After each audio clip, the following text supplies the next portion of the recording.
నేర్చుకున్నాం. 128వ దావీదు కీర్తన. దీన్ని యాత్ర కీర్తన అంటారు.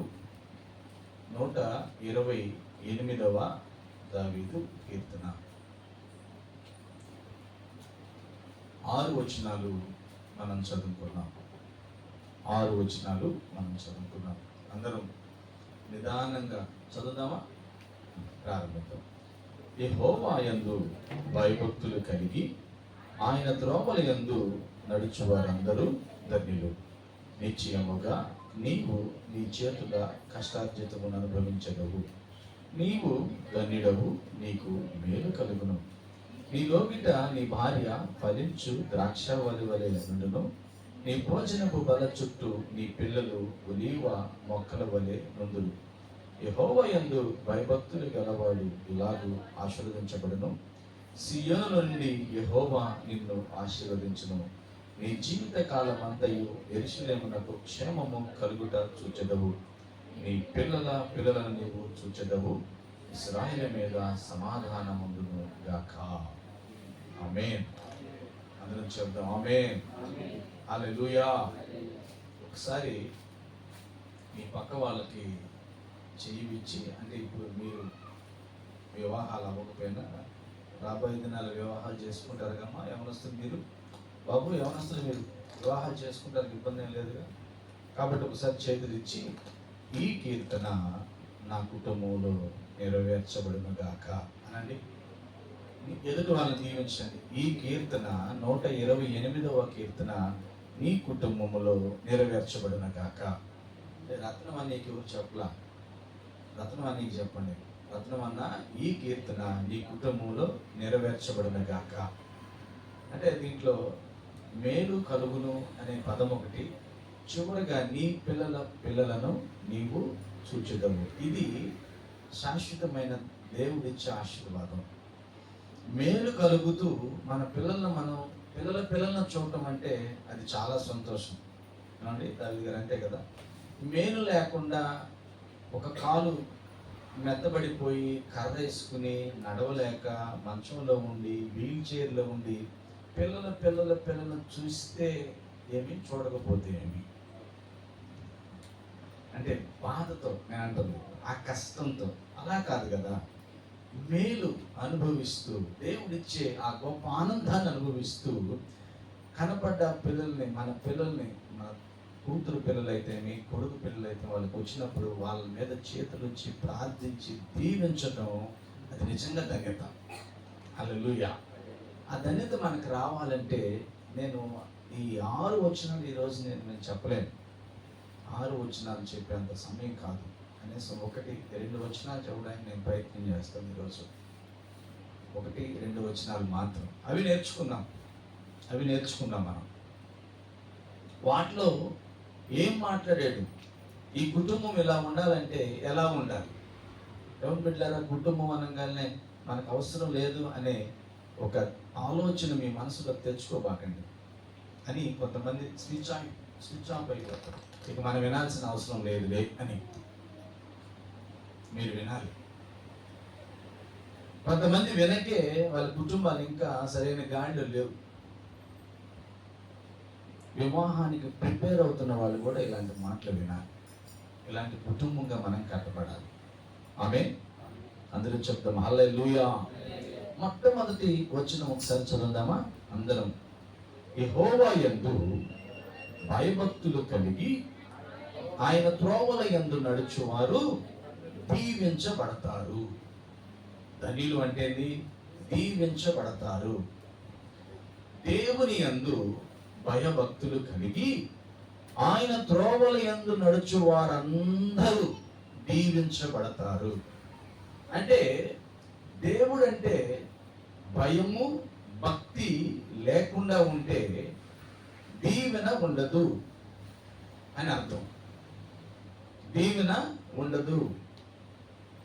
భయము భక్తి రెండు ఉండాలి. చాలా మంది జీవితాల్లో భక్తి చాలా బాగా కనపడుతుంది, భయం అనేదే ఉండదు. భయము లేని భక్తి చాలా వ్యర్థం. చూడంగానే మనం భక్తి పరులా కనపడతాం. బా, ఎంత భక్తి పరురాలో అదా ఈమె మాట తీరు చూస్తే ఎంత బాగుందో అనుకుంటాం. కానీ ఆ భక్తి భయముతో కూడిందా కాదా అని కొద్ది రోజులు ఆమెతో కలిసి మనం ఉండగలిగితే, ప్రయాణం చేయగలిగితే అసలు భక్తి, అసలు భయం అనేది బయటకు వస్తుంది.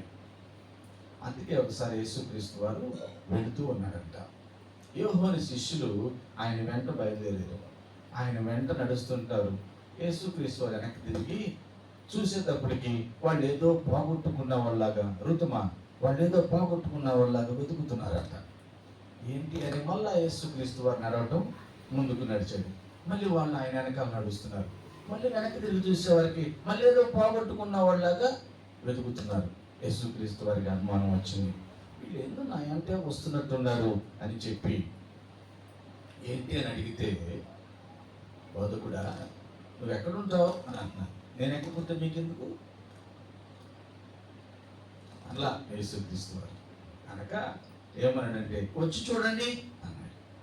ఏమన్నాడు చెప్పాలి, వచ్చి చూడండి అంటే రావడానికి ఆహ్వానం ఇచ్చాడు.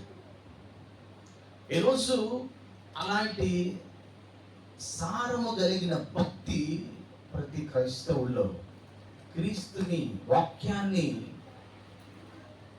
మార్గముగా చేసుకున్న జీవితాల్లో ఉండాలి. వచ్చి చూడండి, నీ భక్తి ఏంటో, నీ భయం ఏంటో నీతో కొద్ది రోజులు ఉంటే తెలుస్తుంది బయటికి. మలేష్ అంతేనా? బయటికి చాలా మంది ఉన్నతమైన భక్తులులా కనపడతారు. వాళ్ళ గృహానికి వెళ్తే, వాళ్ళతో ఒక రోజు ప్రయాణం చేస్తే వాళ్ళ అసలు రంగు బయటపడుతుంది. అందుకే యేసుక్రీస్తు వారి మాట వచ్చి చూడండి. వాళ్ళు వెళ్ళారు, ఆయనతో ఉన్నారు, ఆయన్ని కనుగొన్నారు, ఆయన రుచిని తెలుసుకున్నారు. అప్పుడు లోకానికి చాడటం ప్రారంభించారు. నేను ఈరోజు చెప్పబోయే ముఖ్యమైన మాటలు ఏంటంటే, భయము కలిగిన భక్తి మన జీవితంలో ఉండాలి. ఆమేన్. ఇది లేకపోతే మేబీ మనం భక్తి అనే ముసుగులో ముందుకు సాగిపోతూ ఉంటాం. ఈ అధ్యాయంలో ఉన్న, ఈ వాక్యపు సారములో ఉన్న నిజమైన దేవుని దీవెన మనం పొందుకోలేం. అంటాము, వాళ్ళు ఎందుకు దీవించబడుతున్నారు, అసలు వాళ్ళకి భక్తే తెలియదు, వారు క్రూరులు, వారు హంతకులు, వాళ్ళు ఎందుకు దీవించబడుతున్నారు, నేను దేవుడి కోసం, దేవుని సన్నిధి కోసం ఎంతో ప్రయాసపడి వెళ్తున్నాను, నేను ఎందుకు దీవించబడలేదని ద్వేషం ఏర్పడుతూ ఉంటుంది నీకు. దేవుని మీద సునుక్కోవటం ప్రారంభం అవుతావు. కానీ నువ్వు ఒక సత్యం తెలుసుకోవట్లా, నువ్వు చేసే భక్తి నిజంగా భయముతో చేస్తున్నావా, దేవుడు అంటే గౌరవంతో చేస్తున్నావా? హల్లెలూయా. సమూయేలు గ్రంథంలో ఆయన ఏలి అనే ఒక యాజకుని యొక్క పిల్లల గురించి రాస్తూ కిందక వస్తూ ఉన్నప్పుడు, నన్ను ఘనపరచు వారిని నేను ఘనపరుస్తాను, నన్ను తృణీకరించిన వాడు తృణీకారం పొందుతాడు అని మాట ఉంది. అంటే ఏంటి? భయం లేదు కాబట్టి గౌరవించే పద్ధతి లేదు వాళ్ళకి. సాటి ఒక దేవుని విశ్వాసి కానీ, సాటి సహోదరుడు కానీ, సహోదరి కానీ అంటే మనకు ఎంతో కొంత భయం, ఆ విధేయతను తీసుకొస్తుంది. ఇతని సహోదరి, ఇతను మనవడే, నిజమే మనవడే కాదని అంటున్నా, కానీ కొద్దిగా ఆ విధేయత, ఆ గౌరవం, ఆ కనపరిచే తత్వం క్రీస్తు ప్రేమలో గుండా మనం నేర్చుకోవాలి. ఆమేన్. క్రీస్తు ప్రేమలో గుండా మనం నేర్చుకోవాలి. దేవుని బిడ్డలారా చూడండి, మనందరికీ తెలుసు యేసుక్రీస్తు వారు ఎంతమంది శిష్యులను ఎన్నుకున్నాడు చెప్పాలమ్మా. ఋతుం ఎంతమందిని, రాజేష్ ఎంతమందిని? 12 మందిని. వీళ్ళందరూ ఒకసారి అడిగారు ఒక మాట, అయ్యా మమ్మల్ని మీరు ఎన్నుకున్నారు కదా, మీకోసం మేము మీ అంటే ఎక్కడికి రమ్మంటే అక్కడికి వస్తున్నాము, ఒక్కొక్కసారి ఇలా కాడ కొన్ని ఇబ్బందులు కూడా మాకు వస్తున్నాయి, పొద్దు కాయనంటే తిరుగుతున్నారు ఏంటి అని అనులూరు పెట్టాము, మీరు ఇచ్చింది మీరు పెట్టింది తింటున్నాము, మరి మాకు వచ్చే లాభం ఏంటి అని అన్నారు. తెలుసా మీకు? మాకు వచ్చే లాభం ఏంటి దీనివల్ల అని అన్నారు. అంటే యేసుక్రీస్తు వారు అన్నాడు, ఒక రోజు ఉంది ఆ రోజు ఇశ్రాయేలులో ఉన్న 12 గోత్రాల వారికి మీరే తీర్పు తీర్చేది 12 సింహాసనాల మీద కూర్చొని. హల్లెలూయా. మామూలు అనుకుంటున్నారా మీరు? ఒక్కసారి నేను ఎన్నుకుని నా శిష్యులుగా మిమ్మల్ని ఈ రీతిగా నేర్పించుకుంటూ తిరుగుతానంటే మీరు మామూలు కాదు, మీరు చాలా ధన్యులు, ఇంత గొప్ప ఆధిపత్యం మీకుంది, ఒక పని ఉంది అని అన్నాడు. ఆ మాట చెప్పేటప్పుడు యోధా ఉన్నాడా లేదా? యోధా ఇస్కరియోతు ఉన్నాడా లేదా? మరి అంత గొప్ప ధన్యత ఇస్తున్నా కానీ ఆ ధన్యత నాకు వద్దు అనుకున్నాడు. ఎవరు? యోధా. చూడండి ఒకసారి యోహాను సువార్త 6వ అధ్యాయము 70-71 వచనం. యోహాను సువార్త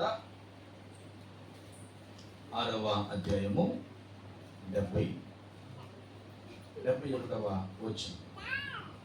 అందుకు యేసు, నేను మిమ్మును 12 ఏర్పరచుకోలేదా? మీలో ఒకడు సాతాను అని వారితో చెప్పాడు. సీమోను ఇస్కరియోతు కుమారుడైన యూదా 12 మందిలో ఒకడై ఉండి ఆయన నప్పగింపబోచుండెను గనుక వాని గూర్చియే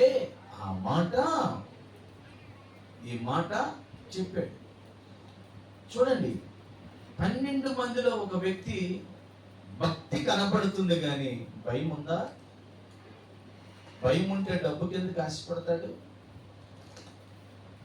భయం ఉంటే ఎందుకు తప్పిపోయేవాడు? భయం ఉంటే ఒక ఆమె యేసుక్రీస్తు మీద విస్తారమైన ప్రేమతో విస్తారమైన పాపములు చేసిన ఒక పాపాత్ముడైన స్త్రీ ఆయన భోజనానికి సీమోని ఇంట కూర్చుని ఉంటే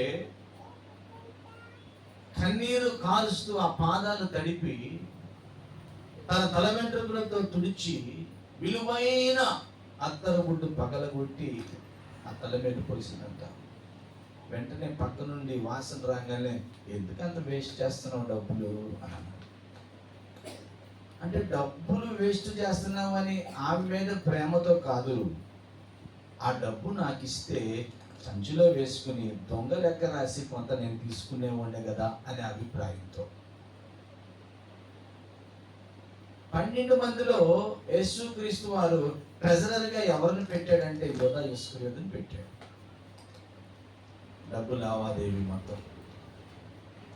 కాబట్టి ఆయన డబ్బు మీద వ్యామోహం, ఆ డబ్బు మీద ఇష్టంతో నా దేవుడు ఎంత ప్రేమ కలిగిన వాడో చూశాడు. కానీ నా దేవుడు శిక్షిస్తాడేమో, నేను ఈ భక్తిలో భయం లేకుండా నా జీవితం పాడైపోతుందేమో, నిత్య నాశనానికి వెళుతుందేమో అని యోచించలేకపోయాడు. ఈరోజు చాలా మంది దేవుని మార్గములో, యేసుక్రీస్తు మార్గములో నడుస్తున్నారు. వాక్యాన్ని అప్పచెప్పగలరు, వాక్యాన్ని చక్కగా బోధించగలరు, కానీ భయాన్ని మర్చిపోయారు. వాళ్ళు భక్తి బట్టి కనబడుతుంది, మేబీ పైన వస్త్రాల వల్ల, లేకపోతే నోటి మాట పలకటం వల్ల, లేకపోతే కొన్ని దాన ధర్మాలు చేయడం వల్ల భక్తిపరులుగా తన భక్తిని ప్రదర్శించుకుంటున్నారు. కానీ నిజంగా వారికి భయం లేదు. యోధా ఇస్కరియోతు 12 మందిలో ఒకడుగా ఎంచబడి, నిన్నటి దినం మనం 1వ అధ్యాయం క్విజ్లో ఒకటి విన్నారా మీరు?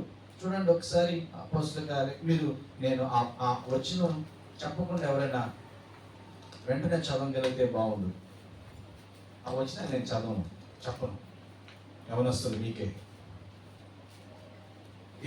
ఏంటి యోధాకి ఇచ్చిన ఆధిపత్యం? చదువుతున్నారా? నేను చదువుతానండి. అతడు మనలో ఒకడుగా ఎంచబడిన వాడై ఈ పరిచర్యలో పాలు పొందెను. ఇది గొప్ప ధన్యత కదా. ఎవరు? యూదా. మనలో ఒక్కనిగా ఎంచబడిన వాడే ఈ పరిచర్యలో భాగస్థుడయ్యాడు. కానీ ఈ యూదా ద్రోహము వలన సంపాదించిన రోక నుంచి ఒక ఫలము కొనెను. అతడు తల్లకిందులుగా పడి నడిమికి బద్దలైనందున అతని ప్రేగులన్నీ బయటికి వచ్చెను. ఏమండి, దేవునితో నడుస్తూ 3.5 సంవత్సరం స్వార్థలో పాలుభాగస్తుడు అయ్యి చనిపోయిన వారిని లేపుతుంటే చూశాడు. చచ్చుపడిపోయిన నరాలతో ఉన్న వ్యక్తులను లేపి నడిపిస్తుంటే చూచాడు. పుట్టి గుడ్డివారిని కళ్ళు తెరిచినప్పుడు చూశాడు. మగవారు మాట్లాడచేస్తున్నప్పుడు చూశాడు. కానీ ఆయనలో డబ్బు మీద ఉన్న వ్యామోహం తగ్గలేదు. దేవుని అంటే భయము లేని జీవితాన్ని జీవిస్తున్నాడు. ఈరోజు ఈ మాటలు మన కోసమే అని యోచించాలి, మనం గ్రహించాలి. ప్రియ క్రైస్తవ సమాజమా, దేవుడు నాకు చాలా ఇష్టం, దేవుడి భక్తి నేను చేస్తున్నానని భ్రమలో బ్రతుకుతున్న భక్తి పరులారా, భయము లేని భక్తి వ్యర్థము అని దేవుని పేరట నిలబడి మాట్లాడుతున్నాను. ఎందుకు ఇన్ని మాటలు రాసే? చచ్చిపోయాడని ఒక పదం రాస్తే సరిపోయేది కదా. యోధా గురించి అనితమ్మ, యోధా చచ్చిపోయాడు అని రాస్తే సరిపోయేది కదా. బైబిల్లో 4 సువార్తల్లో రాశారు, అపోస్తల కార్యాల గ్రంథాల్లో రాశారు ఆయన గురించి. ఎందుకు ఇంత డీటెయిల్గా ఆయన గురించి రాశారు? నీవు నేను బుద్ధి తెచ్చుకోవాలని. భయము లేని భక్తి చేస్తున్న ప్రజలు బుద్ధి తెచ్చుకోవాలని ఈ మాటలు రాశారు. ఆయన చనిపోయాడు, సిలువ వేశారు, చిత్రహింసలు పెట్టారు. ఆయన చనిపోయాడు. చివరగా చనిపోయేటప్పుడు ఒక సైనికుడు ఆ బల్లెముతో ఆ డొక్కలో పొడిచినప్పుడు, ఆ నీరు కారుతూ ఉన్నప్పుడు ఆ సైనికుడు ఆ దేహం వైపు చూసి విస్మయం వచ్చింది. ఇది నిజంగా మెస్సయ్య, ఇతను నిజంగా రక్షకుడే అని ఆశ్చర్యపోయాడు. ఈ సాక్ష్యం, ఈ మాట యోధా చెవి దాకా వెళ్ళింది. దేవునికి మహిమ కలుగును గాక. యోధా చెవికి దగ్గరికి వెళ్ళి, అయ్యో నేను తప్పు చేశాను అని చెప్పి అప్పుడు భయం వచ్చింది దేవుడు అంటే, అప్పుడు భయం వచ్చింది మెస్సయ్య అంటే, అప్పుడు భయం వచ్చింది లోకరక్షకుడు అంటే. పరిగెత్తుకుంటా వెళ్ళి ఏ వెండి నాణ్యాలు అయితే తీసుకున్నాడో అవి దేవాలయంలో పడవేశాడు. నా కొద్దివి అన్నాడు, వెళ్ళిపోయాడు. ఒక చెట్టుకి ఊరు వేసుకున్నాడు, చనిపోయాడు. నడిమి దాకా బద్దలైపోయింది, పగిలిపోయింది శరీరం, పేగులన్నీ బయటకు వచ్చి. ఇంత డీటెయిల్గా రాయాలా బైబిల్లో? ఎందుకు రాశాడంటే, భయము లేని భక్తి చేస్తున్న సహోదరి సహోదరుడా, ఈ మరణం మనకు బుద్ధి తేవాలి అని. మేబీ సేవకులకు చాలా సన్నిహితంగా జీవిస్తున్నామేమో, లేకపోతే పుల్పీట్ అని చెప్పుకుంటున్న వీటి మీదకి వచ్చి చక్కటి రాగాలతో పాటలు పాడుతున్నవేమో, సంఘస్థుల్లో అందరికంటే ఘనత పొందిన పెద్దగా ఉన్నవేమో, కోయిల్ టీంకి లీడర్గా ఉన్నవేమో, ఒక ప్రార్థనా మందిరం అంతటికి నువ్వే ఒక పెద్ద ప్రెసిడెంట్ గా ఉన్నావో నాకు తెలియదు. కానీ భయం లేని భక్తి కానీ నువ్వు చేస్తే, యోధాను ఒక్కసారి చూడు, యోధా గురించి ఒక్కసారి గ్రహించు. యెహోవా యందు భయభక్తులు గలవారు. ఆమేన్. అందరం చెప్దాం హల్లెలూయా. హల్లెలూయా. భయభక్తులు కలిగి ఉండాలి. పెద్దలు కొన్ని క్రమాలు చెప్పింది ఎందుకంటే అవి అలవాటు చేసుకుని మర్యాదగా జీవిస్తారు అంతే. పెద్దలు కొన్ని క్రమాలు చెప్పారు. అరే బయటికి వెళ్ళినప్పుడు ఇంట్లోకి ఏకేకిని రామాకండి, ఆడ కొద్దిగా నీళ్ళు ఉంటే శుభ్రం కాళ్ళు కడుక్కొని లోనికి వచ్చి కొద్దిగా మంచినీళ్ళు తాగి అప్పుడు బెడ్రూమ్కి వెళ్ళి మంచం మీద కూర్చోవడం అలాంటివి చేయి. ఎందుకంటే ఆ భయం భక్తి లేకుండా పరిగెత్తుకుంటే ఇంట్లోకి వెళ్ళి చిన్నపిల్లలు వెళ్ళంటే వెళ్తారని. ఒక వయసుకు వచ్చిన తర్వాత నీకు అర్థమైతుంది ఎందుకు చేసామో. హల్లెలూయా. అర్థమైందా? కాబట్టి మనం భయభక్తులు నిదానంగా నేర్చుకోవాలి వాక్యంలో నుంచి. ఏ యోగ్యత లేని నన్ను నీవు ప్రేమతో పిలిచావు ప్రభువా, ఏ యోగ్యత లేని నన్ను నీవు ప్రేమతో పిలిచావు ప్రభువా,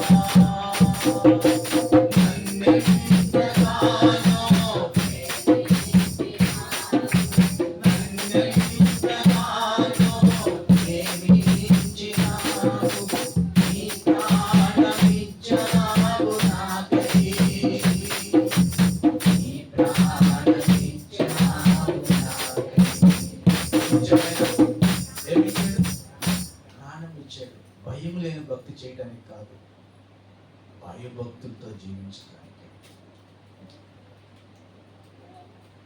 శిలువ మీదకి వెళ్ళే ముందు యేసుక్రీస్తు వారు తన శిష్యుని తీసుకుని గచ్చమైన తోటకి వెళ్ళి ప్రార్థన చేసుకోవటానికి. తెలుసుగా మీకు తెలుసా ఈ విషయం? వెళ్ళాడు. కొంతమందిని ఇక్కడ ఉండండి అమ్మా, మీకు ప్రార్థన చేసుకున్నాను. ఒక ఇద్దరు తీసుకుని కొద్దిగా ముందుకు వెళ్ళాడు. మీరు మేలుకుని ప్రార్థన చేయండి, నేను ఇప్పుడే వస్తానని ఆయన కొద్దిగా ముందుకు వెళ్ళాడు. ఆయన అక్కడికి వెళ్ళి చేసిన ప్రార్థన మీరు ఎవరికైనా జ్ఞాపకం ఉంటే ఒకసారి చెప్పండి.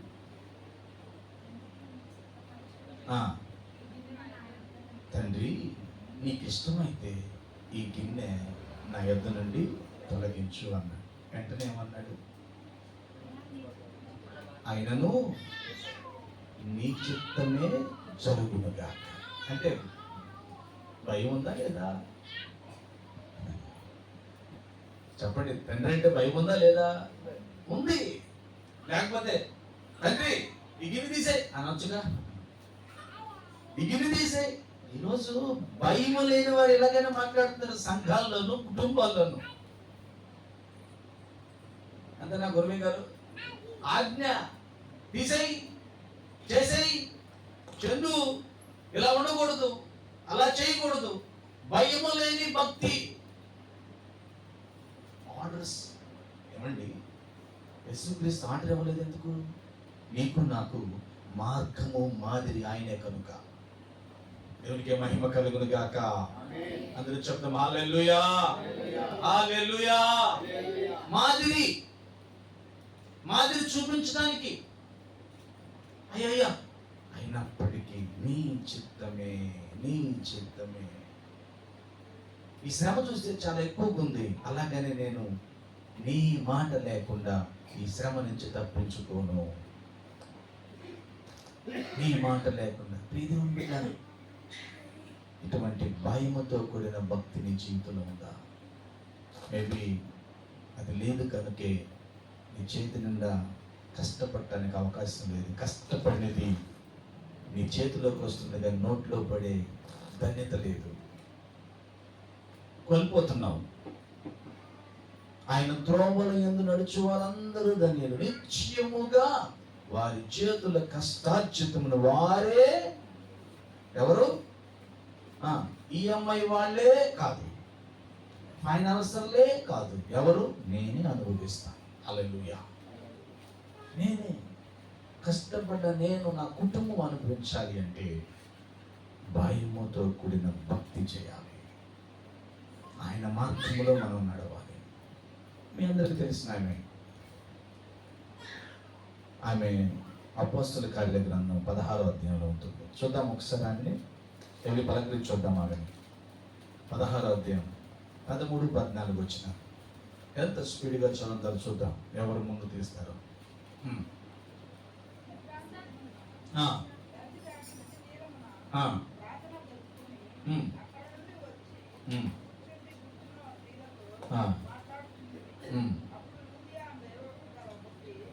ఎవరంట? లూదియాను. ఏ భక్తి? నీకు భయం ఏది? హలో, నీకు భయం ఏది? లూదియా అనే దైవ భక్తి కలిగిన స్త్రీ అక్కడ ఉంది. ఏం చేస్తుందామె? వాక్యాన్ని వింటుంది. ఎప్పుడు దాకా ఆమెకి భయము లేదు, ఆ వాక్యం ఇప్పుడు వింటున్నప్పుడు భయము ప్రారంభమైంది. మేబీ పౌలు గారు ఏం చెప్పాడో దేవుని సువార్తల నుంచి. హల్లెలూయా. ఏది తన హృదయాన్ని భయపెట్టిందో, తన జీవితాన్ని భయపెట్టిందో వెంటనే అంటుంది, నేను బాప్తిస్మం తీసుకుంటా అంటుంది.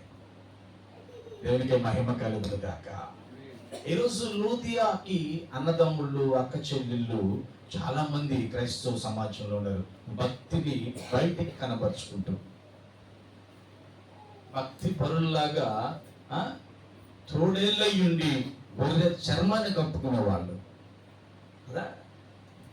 పైకి ఏమో గొర్రె చర్మం, అవసరమైన కాడ స్వభావం బయటపడుతుంది, బుద్ధి బయటపడుతుంది, పరిస్థితిని బట్టి మాటలు మారిపోతున్నాయి, వాతావరణాన్ని బట్టి చేష్టలు మారిపోతున్నాయి. ఇల్లు మారుతున్నప్పుడు నీకు ఏ భక్తి ఉంది? ఈ స్త్రీని చూస్తే, ఈ సహోదరిని చూస్తే, ఈమె వ్యాపారస్తురాలు, ఎందుకో అక్కడికి వెళ్ళింది, కానీ ఆమెకి ముందుగానే మంచి టైటిల్ ఇచ్చారు, దైవ భక్తి కలిగిన స్త్రీ అని. భక్తి అయితే ఉంది, భయము లేని భక్తి.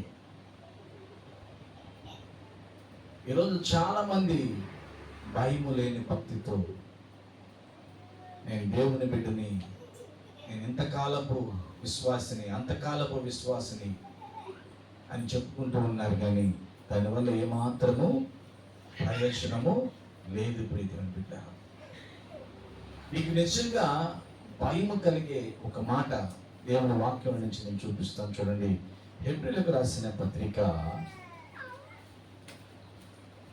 4వ అధ్యాయము 12వ వచనం ఒక్కసారి చదవండి. 4వ అధ్యాయం, త్వరగా స్పీడ్గా తేలవరు.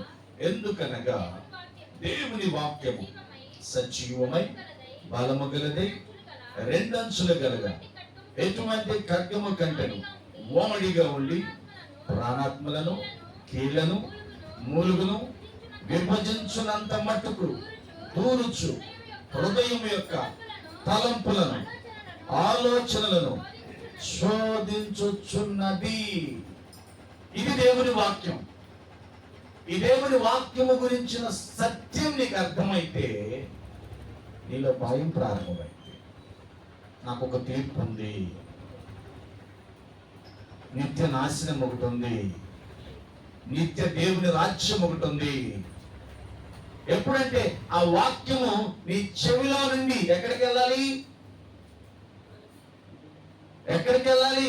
ఒక మంచి వాడి కలిగిన, రెండు పక్కల పొదులు కలిగిన కత్తిలాగా ఎక్కడి దాకా వెళ్ళాలి? కీళ్లను, మూలుగును విభజించినంత మట్టుకు దూరాలి వాక్యం. హల్లెలూయా. ఎంత దూరం వాక్యం వెళ్తే వాక్యాన్ని మర్చిపోతామా? వాక్యం గుర్తు ఉంటుందా? ఏంటండి, మర్చిపోయే అవకాశం ఉందా? మూలుగుల్లోకి వెళ్ళిన వాక్యం మర్చిపోతామా? ఈరోజు వాక్యాన్ని మర్చిపోతున్నామంటే వాక్యం అంటే ఏం లేదు మనకి. చెప్పాలి, మనోడితే ఏం లేదు, బైబుల్ లేదు మనకి. మనం ఎవరికైనా డబ్బులు ఇస్తే మర్చిపోతామా? మనం ఎవరికైనా కోరేసి ఇచ్చిన కోపం మర్చిపోతామా? ఒక గిన్నె మర్చిపోతామా? ఒక పెన్ను పొరపాటున, మంచి పెన్ను, మీ డాడీ కొనిచ్చిన పెన్ను ఇచ్చేవనుకో పక్క వాళ్ళ స్కూల్లో, మర్చిపోతావు నువ్వు. అది ఎక్కడికి వెళ్ళిపోయింది? మూలుగుల్లోకి వెళ్ళిపోయింది. స్మైలీ, మర్చిపోతామా? ఒక గిఫ్ట్ ఎవరైనా ఇచ్చారంటే మర్చిపోతామా? పొరపాటు ఎవరైనా తీసుకుంటే మర్చిపోం. అంటే దాన్ని ఎక్కడ తీసుకుంటాం మనం? హృదయ అంతరంగంలోకి తీసుకుంటున్నాం. మరి వాక్యాన్ని మర్చిపోతున్నామంటే భయము లేదు. భయము లేదు దేవుడు అంటే. దేవుడు అంటే భయము, దేవుడు అంటే భయం ఉంటే ఆ వాక్యాన్ని మనం తీసుకుంటున్నప్పుడు మనల్ని కన్ఫ్యూజ్ చేస్తుంది, గలిబిలి చేస్తుంది. ఏదో తప్పు జరుగుతుంది నా జీవితంలోని మనల్ని మనమే పరిశోధన చేసుకుని ఆ తప్పు నుంచి బయటకు రావడానికి ప్రయత్నం చేస్తాం. దేవుని వాక్యం అంత పదునైనది. దేవుని బిడ్డల, దేవుని వాక్యం ఎటువంటిదంటే ఇప్పుడు నీకు వస్తూ నన్ను వదిలిపెట్టదు, నాకు దిగుతూ ఉంటుంది. రెండంచుల కలిగిన ఎటువంటి వాడి కలిగిన ఖడ్గం అది, పదునైనది, మూలుగుల్లోకి వెళ్ళిపోతుంది. మూలుగుల్లోకి నేను బోన్స్ ఆపరేషన్ చేసిన వాళ్ళని కొంతమంది గమనించినప్పుడు చూశాను. ఆ లోనకి ఆ మూలుగు మధ్యలోకి వేస్తారంట రాడ్. ఆ రాడ్ అంటే రెండు ఇరిగిపోయింటాయి కదా, ఈ మూలుగులో గుండా ఆ మూలుగులో ఆ గ్యాప్ లో గుండా రాడ్ వేసి స్క్రూస్ బిగిస్తారు. అందుకే వాళ్ళ కాలు కానీ చెయ్యి కానీ అలా నిలబడిపోయింది. లేకపోతే సైడ్ నుంచి అయితే ఉండదు, తర్వాత పుట్టకు మళ్ళీ ఎప్పుడు ఎరిగిపోయి. ప్రియదేవుని బిడ్డలారా, వాక్యం అలా తీసుకోవడం ప్రారంభించగలిగితే దేవుని భయము, దేవుని భక్తి మన జీవితంలో ప్రారంభమవుతుంది. ఆమె అందరూ చెప్తాం హల్లెలూయా, హల్లెలూయా. ప్రియదేవుని బిడ్డలారా, యెహోవా యందు భయము భక్తి కలిగి ఆయన త్రోవల యందు నడుచు వారందరూ, ఎవరు త్రోవల్లో చెప్పాలి, ఎవరు త్రోవల్లో? పిల్లలు ఇప్పుడు మన అనిత వాళ్ళ అమ్మ ఎవరు త్రోవలు నడిచింది?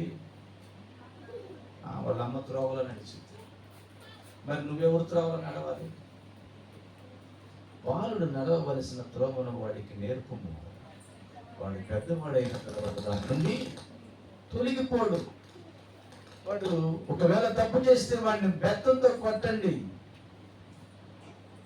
బెత్తముతో కొట్టినంత మాత్రాన వాడు చచ్చిపోడు. రేపు అనే రోజు వాడి జ్ఞాపకం ఉంటుంది.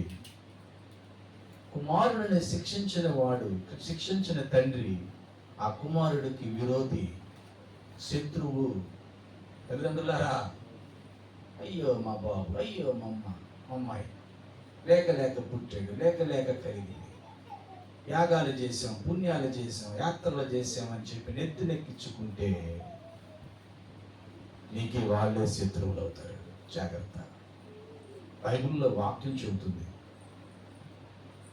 అమ్మ కొట్టకూడదండి. ఎందుకు అలా కొడతారు? బరిని బాధినట్టు బాడుతున్నారు, బరిని బాధినట్టు బాధ మాకండి. కొంతమంది కామెంట్ చేస్తారు పిల్లలను కొడుతుంటే. రేపు పాడైపోతే అవమానించేది ఎవరు? వాళ్ళే. వాడి నడవవలసిన త్రోవను వాడికి నేర్పండి. ఇక్కడ ఏమంటాడంటే ఆయన త్రోవల యందు నడుచు వారందరూ ధన్యులు.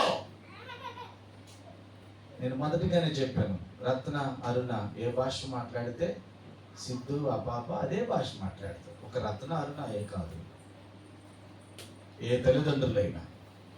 కొంతమంది తల్లిదండ్రులు కొంతకాలం ఆంధ్రాలో ఉంటారు, ఉద్యోగరీత్యా కొంతకాలం అక్కడ బెంగళూరులో ఉంటారు, కొంతకాలం తమిళనాడుకి వెళ్తారు. అప్పుడు ఆ పిల్లలు ఎన్ని భాషలు వస్తాయి చెప్పాలి? అన్ని భాషలు నేర్చుకుంటారు. అక్కడికి వెళ్తారు కదా, తల్లిదండ్రులు మాట్లాడుతూ ఉంటారు కదా, నేర్చుకుంటారు. మరి మన దగ్గర నుంచి నేర్చుకుంటున్నారంటే మనం ఏ త్రోవలో నడవాలి, అది మనకు కావాల్సింది. ఆయన త్రోవ ఏంటి? ఆయన త్రోవ యేసుక్రీస్తు అంటున్నాడు, నేనే మార్గము, నేనే సత్యము, నేనే జీవము. ఆయన మార్గంలో నడవాలి. ఈరోజు ఆయన మార్గంలో నడిచే వాళ్ళు ఎంతమంది లేరు. విశాలవంతమైన మార్గం కావాలి మనకి, ఇరుకు మార్గం మన వల్ల కాదు. చూడండి మత్తయి సువార్త 7వ అధ్యాయము ఏముంది అక్కడ? త్వరగా 7వ అధ్యాయము 13-14 వచ్చిన.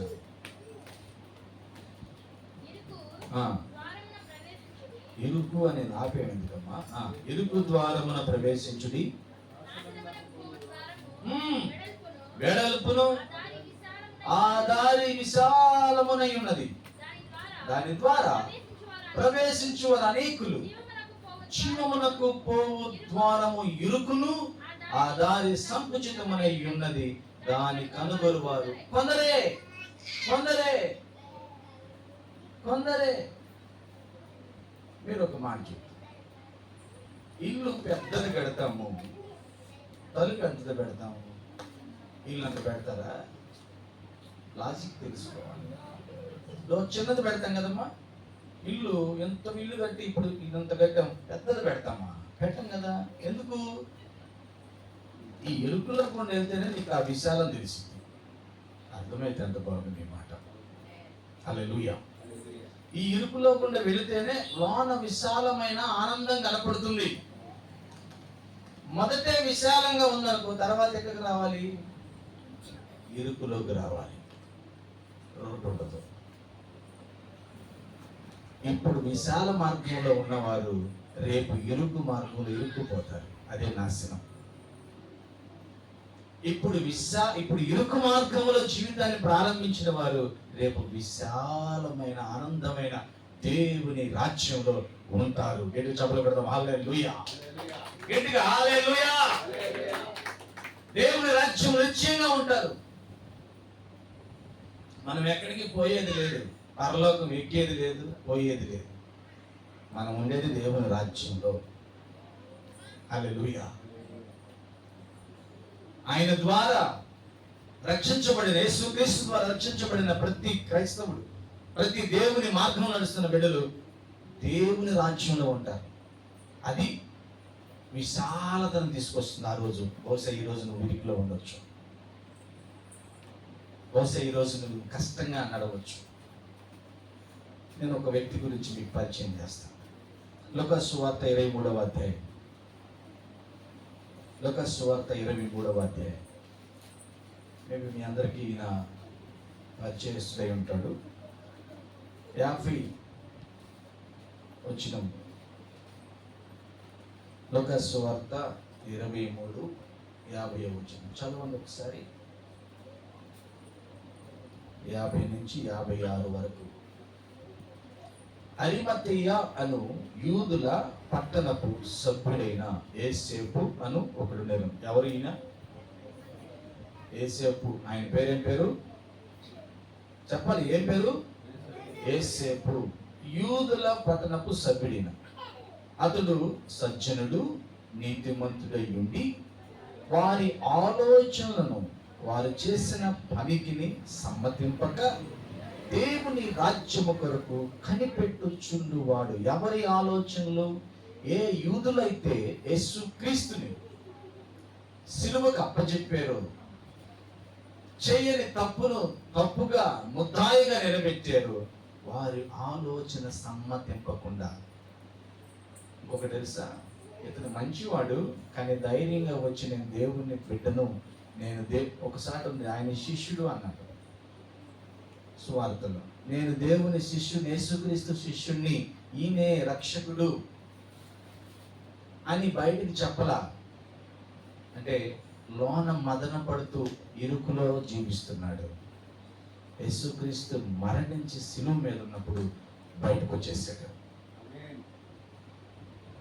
ఎవరేమని అనుకోనండి, ఎందుకంటే నేనే రాజ్యం కొరకైతే ఎదురు చూస్తున్నానో ఆ రాజ్య స్థాపకుడు ప్రభువైన యేసుక్రీస్తు మాత్రమే అని గుర్తించాడు. గుర్తించి బయటకు వచ్చేసాడు. పిలాతు దగ్గరికి వెళ్ళాడు. నాకు ఆ దేహం కావాలన్నాడు. యేసు దేహం కావాలి నాకు అన్నాడు. తీసుకెళ్ళాడు. చక్కగా శిలువ మీద నుంచి తీర్చాడు, శుభ్రపరిచాడు సుగంధ ద్రవ్యాలతో, మంచి నార బట్టలతో ఆయన చుట్టాడు ఆ దేహాన్ని. ఈయన కోసం. ఎవరి కోసం అంటే అరిమతయ్య యేసేపు కోసం. యూదుల సాంప్రదాయం ఏంటంటే చనిపోకముందే సమాధిని ఒక రాతిలో తొలిపించుకుంటారు ధనవంతులైన వారు. యూదుల సాంప్రదాయం, నేను చనిపోకముందే ఇదిగో ఇక్కడ నేను ఈ రాతిలో పెట్టండి, ఈ గృహలో పెట్టండి నన్ను అని చెప్పి ఆ గృహను సిద్ధపరచుకుంటారు, సమాధి కట్టుకుంటారనమాట. అలాగా అతని కోసం ఒక సమాధిని సిద్ధపరచుకున్నాడు ఆయన. ఆ సమాధి ఎవ్వరు ఎప్పుడు ఉంచలేదు ఆ గృహలో. ఆ ఉన్నతమైన ఆ గృహలోకి యేసుక్రీస్తు దేహాన్ని తీసుకువెళ్ళాడు. మిత్రులారా, యేసుని ఎరిగిన వారు ఈ లోకంలో ఇరుకుగానే ఉంటారు. ఎందుకంటే ఇలాంటి కష్టాలు ఉంటాయి, చెప్పుకోలేక. నీతిగా బ్రతకడానికి కొంతమంది నిందలు, అవమానాలు, చాలామంది సూటిపోటి మాటలతో హింసించటం ఇవన్నీ ఉంటాయి. అది నీ ఇరుకు మార్గం అది. కానీ ఒక రోజు ఉంది, విశాలవంతమైన మార్గంలోకి మనందరం వెళ్తాం. ఆమేన్. విశాలమైన జీవన విధానంలోకి మనం వెళ్తాం. విశాలమైన జీవితం. మేబీ నువ్వు ఎప్పుడు విశాలంగా జీవించడానికి ఇష్టపడ్డావంటే నీకు భయం లేదు. నీకు భయం లేదు. లాజిక్గా చెప్పమాట, దేవుడిని నమ్మిన వాళ్ళు ఇలాగే ఉండాలి, ఇలాగే ఉండాలి. కాదు కాదు, నీతి కలిగి ఉండాలి, నిగ్రహం కలిగి ఉండాలి. ఆమేన్. ఆశా నిగ్రహం చాలా ప్రాముఖ్యమైనది. ఏది మన దగ్గర ఉన్నా అది మన కానప్పుడు దాని మీద ఆశించకూడదు. ఆశిస్తున్నామంటే నీకు భయం లేదు. భయం లేదు కాబట్టి భక్తి పరుడని చెప్పుకుంటున్న జనానికి భయం లేదు. ఆశిస్తున్నావు, దాన్ని అనుభవిస్తున్నావు అంటే నువ్వు ఎక్కడికి వెళ్ళో తెలుసా? ఇరుకు మార్గం నుంచి మరలా తిరిగి విశాలమైన మార్గంలోకి వెళ్ళిపోయావు. పోను పోను రేపు ఒకరోజు ఇరుకైపోతుంది అది. హల్లెలూయా. ఒకసారి నోరుండి చేతులుండి అందరూ శబ్దం గట్టిగా చేతులెత్తి హల్లెలూయా, దగ్గరగా హల్లెలూయా. మీకిద్దరు తెలుసు బాగా, పరిచయమే. ఒక ఆయన పేరు లాజరు, ఒక ఆయన ధనవంతుడు. పేరు లేదు ఆయనకి. లాజరు పాపం ఒంటి నిండా చెప్పు ఋతుమ్మా, ఏంటి ఏమున్నాయి ఒంటి నిండా? వెండి బంగారమా? ఏమున్నాయి? ఎందుకు సిగ్గుపడుతుంది?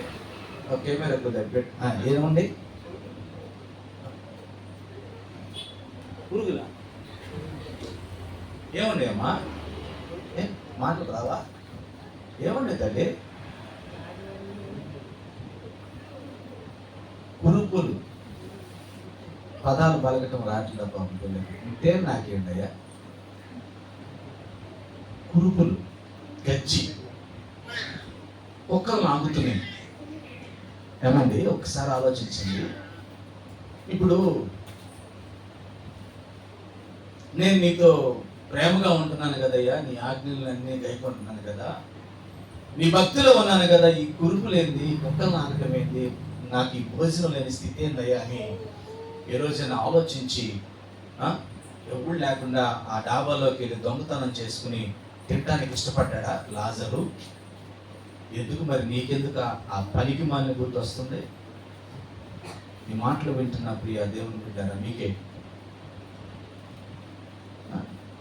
ఎంత భయంకరంగా జీవించాడు లాజరు. కుక్కలు నాగుతున్నాయి అంటావు కుంట్లు. అంటే మనకైతే ఆ స్థితి లేదు. కురుపులు వస్తాయి కానీ కుక్కలు నాకే అంత కురుపులు రాలేదు కదా మీకు, నాకు కానీ మీకు కానీ. ఏందయ్యా కురుపులు అంటామేంటి అని అంటున్నారు ఆయన కొరకు. పర్లేదు అనుకోండి, కుక్కలు నాకేంత కురుపులు రాలేదుగా నువ్వు దేవుణ్ణి నమ్మిన తర్వాత. అయినప్పటికీ భయంకరమైన బుద్ధి ఎందుకు? భయం లేదు దేవుడు అంటే నీకు. నీతి లేని జీవితం ఎందుకు జీవిస్తున్నావు? పేరుకేమో భక్తి అని చెప్పుకుంటున్నావు. ఏ భక్తి చేస్తున్నావు నాకు తెలియదు. నువ్వు ఏ దేవుడిని నమ్మావు నాకు తెలియదు. ఏది నీ భక్తి? భయం లేని భక్తి. భయభక్తులు కలిగి ఉండాలి. యేసుక్రీస్తు వారు మాత్రమే ఈ మాటలు మాట్లాడుతున్నారు. భయభక్తులు కలిగి నా త్రోవలు నడిచిన వారందరూ ధన్యులు. ఆమేన్. నా త్రోవలు నడిచిన వారందరూ ధన్యులు. నా మార్గంలో నడిస్తే సత్యం వస్తుంది వారి జీవితానికి. ఆ సత్యం నిత్య రాజ్యానికి తీసుకెళ్తుంది. హల్లెలూయా.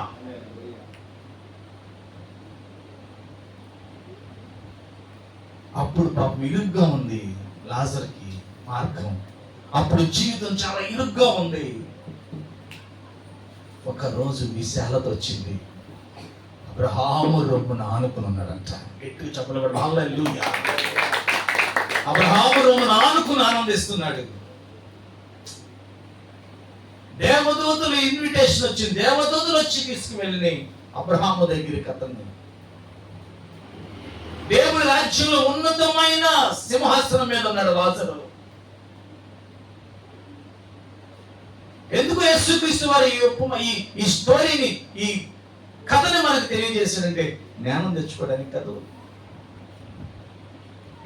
అయ్యో విలాసవంతమైన జీవితం, ఆ ప్రాణమా తినము త్రాగము సుఖించుము, ఏది కావాలంటే ధరించుము, దేని మీద తిరగాలంటే తిరుగుము, ఏ అమ్మాయి కావాలి ఏంటి అబ్బాయి కావాలంటే, ఏ భూమి మీద ఏ అందం కావాలంటే అది నాదే అని విర్రవీగిన ధనవంతుడు ఏమైపోయాడు? విశాలమైన జీవితం జీవిస్తున్నాడు. చివరికి ఎక్కడికి వెళ్ళాడు? ఇరుకు. కదలాలంటే కదలలేడు, కాలిపోతున్నాడు. కానీ ఆయన ఒక విషయం తెలుసా? నేను వాక్యం చూపించి మీతో మాట్లాడతాను. చూడండి 16వ అధ్యాయం 24, 25 వచనాలు ఒకసారి చదవండి. లూకా సువార్త 16, 24, 25.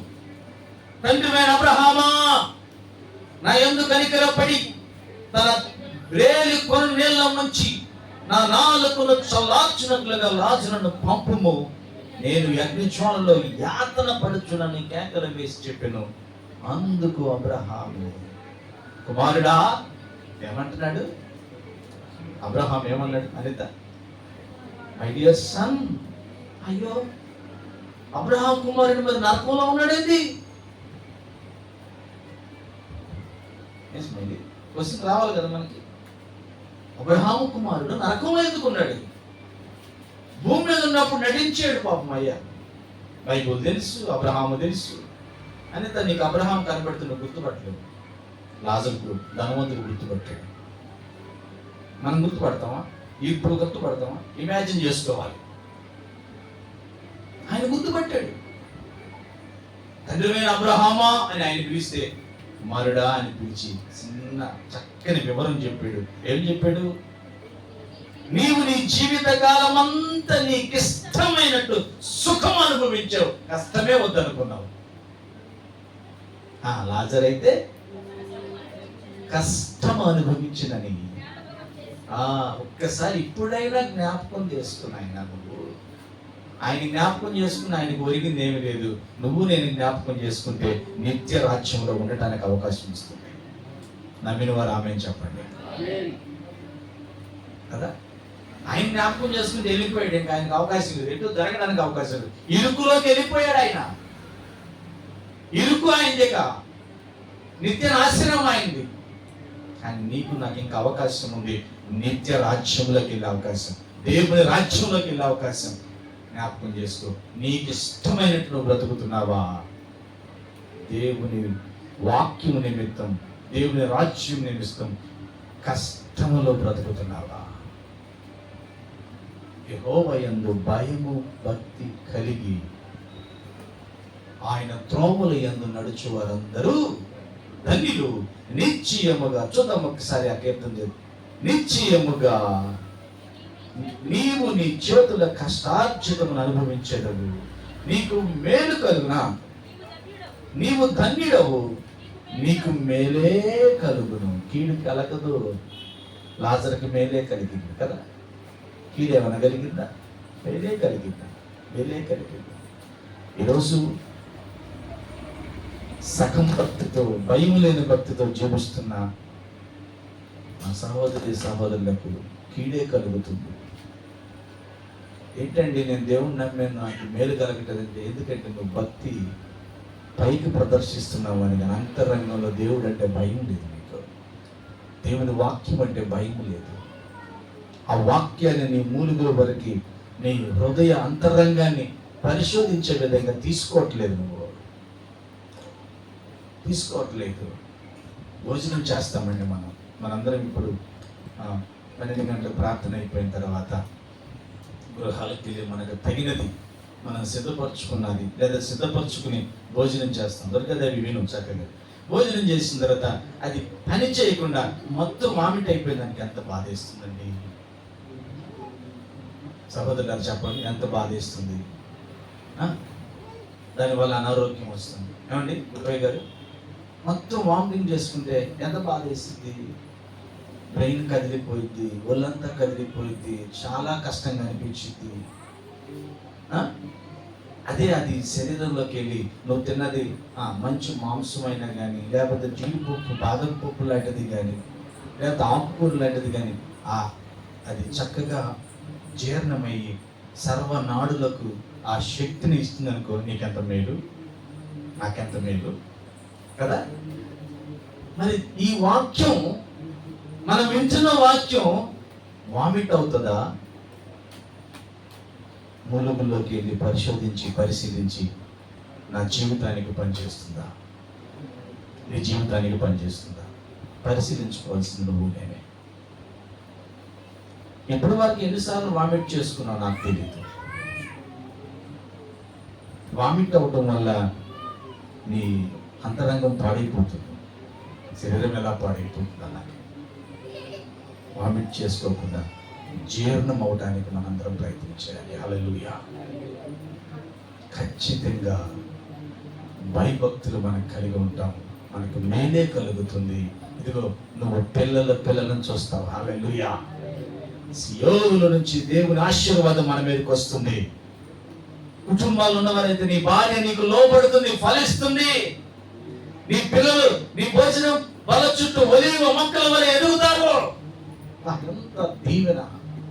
ఈ దీవెనంతా మనకు ప్రాప్తించాలి, ఈ దీవెనంతా మనం అనుభవించాలంటే భయభక్తులు కలిగిన త్రోవలో నడవాలి.